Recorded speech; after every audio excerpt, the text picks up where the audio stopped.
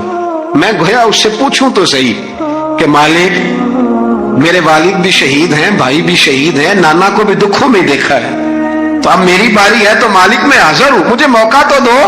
اس لیے کہ میرے نانا نے بدر میں بھی ساری رات عبادت کی تھی، صبح مجھے موقع دو. اور دنیا کا اصول ہے جب کوئی موقع مانگتا ہے تو دیا جاتا ہے. یہ دونوں کہنے لگے کوئی موقع نہیں. حور بن یزید پیچھے سے بولا، کہنے لگا نہیں بدتمیزی نہ کرو، حسین کو موقع دو، تمہیں دینا پڑے گا. موقع دیا. حور بن یزید نے پھر منت کی، کہا حضور آپ مہربانی کریں مان جائیں. فرمایا ماننے والا کھاتا کوئی نہیں. یہ بڑا مشکل کام ہے بھائی، ضمیر کا سودا اب تو عام ہو گیا، بازار لگتے ہیں، ریٹ لگتے ہیں، اپنی اپنی چاہتوں پہ لوگوں نے اپنے اپنے انداز سجائے ہوئے. کوئی آدمی بس اچھے طریقے سے نام لے لے تو بس ہم اس کے پیچھے چل جاتے ہیں. اب تو عام ہو گیا یہ معاملہ. امام حسین نے فرمایا ہو ہی نہیں سکتا، ممکن ہی نہیں ہے. ساری رات عبادت میں گزری، ریاضت میں گزری. تہجد کا وقت ہوا تو گھر والوں کو بلایا، فرمایا دیکھنا تمہاری سی کی آواز نہ باہر آئے، خبردار سی کی آواز نہ آئے. اور امام زین العابدین سے فرمایا تو بیمار ہے، تو جہاد نہیں کرے گا، لیکن خیال رکھنا پیچھے. اور بڑی قیمتی بات بتا رہا ہوں، ہماری بیویاں کسی کے گھر میت ہو جائے تو 4 دن بخار نہیں اترتا. امام علی مقام نے سیدہ زینب سے فرمایا تو بڑی ہے، میری بہن ہے، پیچھے سارے بچے ہیں، جوان ہیں، ان کے حوصلے تیری ذمہ داری ہیں، صبح جنگ کا طبل بجنے لگا، فجر کی نماز پڑھی، سورج چڑھا، 10 محرم کا دن جمعے کا وقت، جناب سیدنا امام حسین رضی اللہ تعالیٰ عنہ نے ریت پر سجدے کیے، لمبے سجدے، لمبی نماز، سورۃ الشمس کی آیات دوسری رکعت میں پڑھی تو سارا کربلا گونجنے لگا۔ کیا انداز تکلم تھا امام علی مقام کا۔ نماز مکمل ہوئی تو حور بن یزید، عمر بن سعد اور شیمر سے کہنے لگے واقعی حسین سے لڑو گے؟ پتہ نہیں کون ہے۔ قل لا اسألکم علیہ اجرا، تم نے نہیں پڑھا؟ الا المودۃ فی القربى، تمہاری آنکھیں بند ہیں، الحسن والحسین سید الشباب اہل جنہ، تمہیں نہیں پتا؟ کہنے لگا چپ کر، حکومت نظر آ رہی ہے۔ اور بن یزید کہنے لگا پھر میرا بھی فیصلہ سنو، مجھے حکومت نہیں چاہیے، مجھے جنت چاہیے۔ حکومت نہیں چاہیے۔ امام حسین کی پہلی فتح دیکھیں، اور بن یزید ایڑی لگا کے نا یزید کے لشکر سے نکل کے امام حسین کے لشکر میں شامل ہو گیا، اور پہلا شخص جس نے امام حسین کو روکا، امام حسین کے نام پر پہلا سر بھی اسی شخص نے کٹایا ہے۔ لیکن یزید کی قبر پہ لعنت بھی کوئی نہیں برساتا، اس کا محل تھا بہت بڑا، لیکن جب لوگ کربلا میں امام حسین کو سلام کرنے جاتے ہیں تو قدموں میں حور بن یزید کا مزار بھی بنا ہوا ہے۔